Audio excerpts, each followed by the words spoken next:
هفرجكوا على الطبيعة بدل الفيديو. والله يبقى ظرف منك. بس اللي هيبص بقلة أدب هكربجه. هنبص بأدب. طب أنا هعمل معاكوا اتفاق. اتفاق ايه حضرتك؟ أوريكم من هنا لهنا ب5 جنيه. هم 2 جنيه بس مفيش غيرهم. خليكوا في الفيديو بتاعكم. لا لا لا لا يا ستي خلاص احنا نقسم البلد نصين. ماشي 2 جنيه ونص اهم يلا. ها هات. طيب أوريكم من هنا لهنا ب20 جنيه.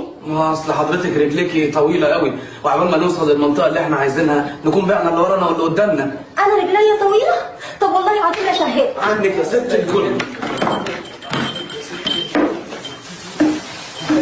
اتفضلي يا عم اتفضلي. أنت عارف لما كنت في الابتدائية كان طولي كده، لما وصلت على الإعدادية بقى طولي كده، لما دخلت الثانوية بقى طولي كده. خش الجامعه وخلصيه.